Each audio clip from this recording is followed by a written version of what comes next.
Hello and welcome back to my channel. Today I'm doing my January reading wrap up. I read 8 books this month and I thought I would share them with you. So here they are. So the first book that I read this month was Foxglove by Adalyn Grace. I read Belladonna at the very end of 2024 and I was absolutely obsessed. So I knew I needed to read this and that this was going to be my first read of 2025. I got it for Christmas and I was just kind of waiting.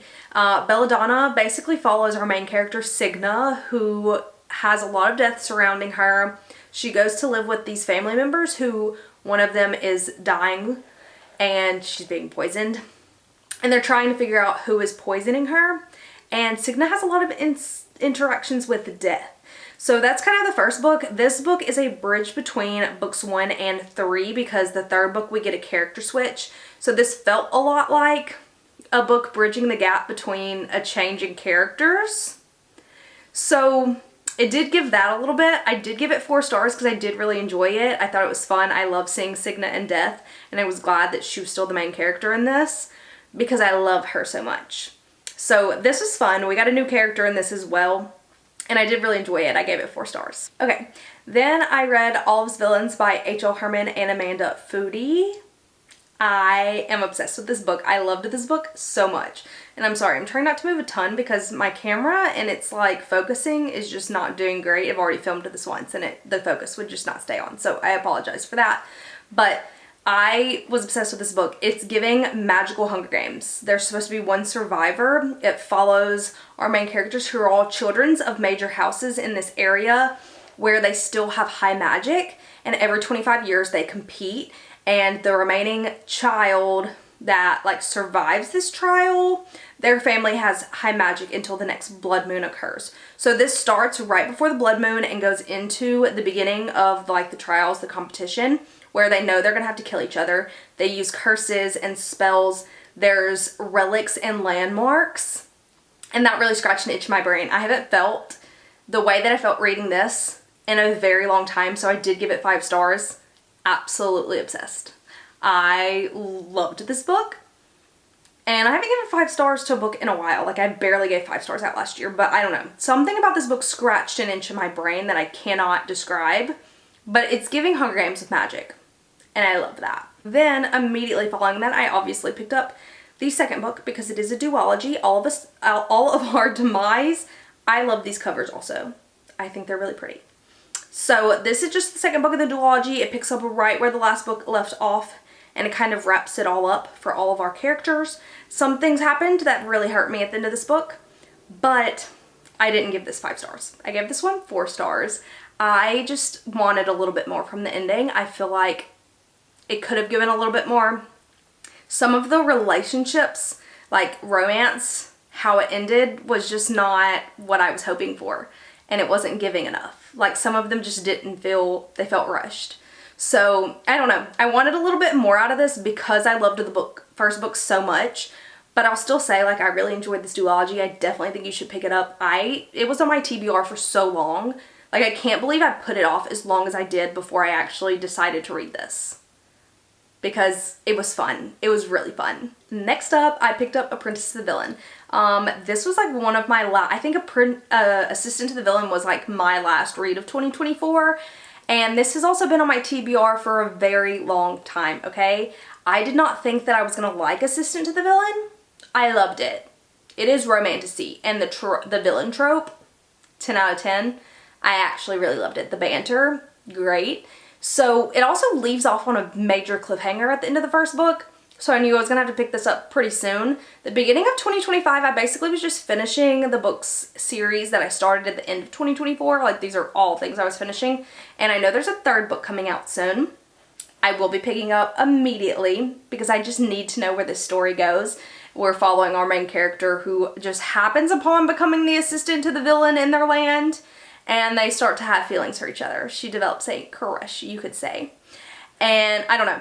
The tropes were fun. The plot is fun. Sometimes you just need a fun book. Like this was just a fun book. And I enjoyed it. I gave it 4 stars. That's what I give most books. But yeah, I really enjoyed this one. I will definitely be finishing this as soon as the next book comes out. Continuing on with our theme of finishing series I started, I finally picked up Wisteria and I finished this series. Belladonna, I loved this series. I can't believe I also put this off for so long. It was on my TBR for a while. This book though does switch main characters.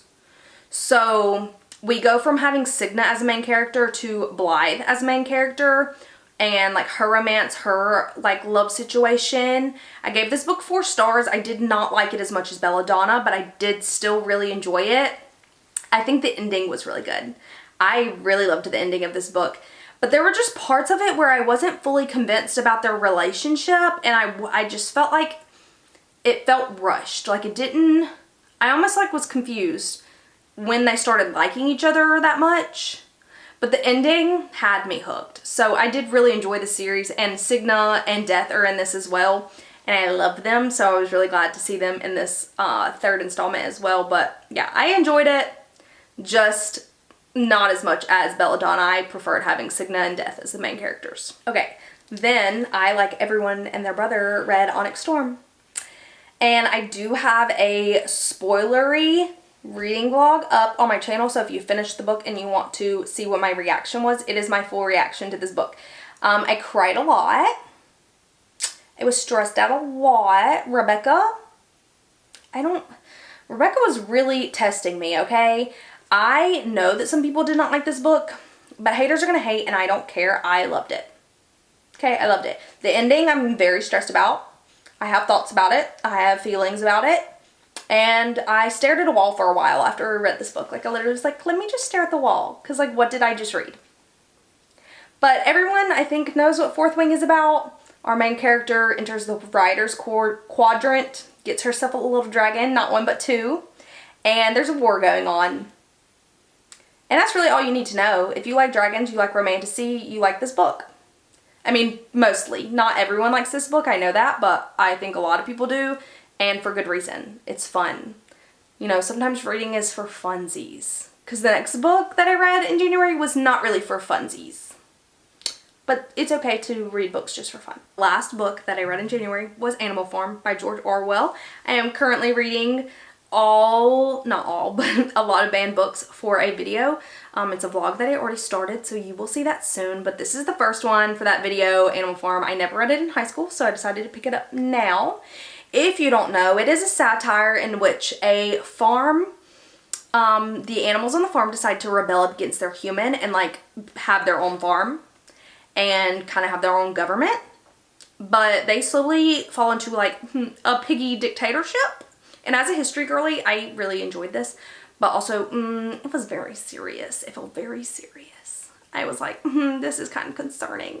Feels a little real. Hate it here. But yeah, a lot of the quotes in this book were A1. All animals are equal, but some are more equal than others. And the fact that at the end, the pigs and the humans are basically the same. We love it. Yeah, I gave it 4 stars. I don't ever give classics 5 stars though. Maybe one day that will change. I just don't tend to.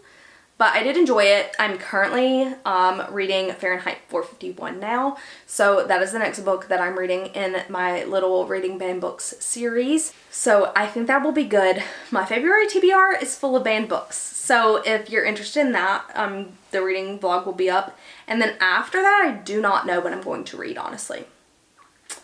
Couldn't tell ya. I'm trying to pick off some of my physical TBR, and obviously I have some anticipated releases coming out. So I will be picking those up as well.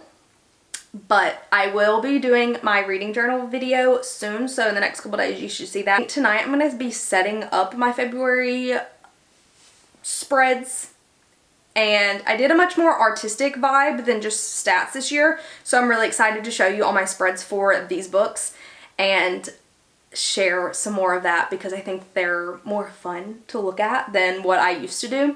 So I will definitely give you that update soon. I just have to set it up. I just haven't done that yet. I will be doing it tonight. So keep a lookout for the banned books vlog and for my reading journal video. And that was all of the 8 books that I read in January. Thank you so much for watching, and I'll see you in the next one. Bye.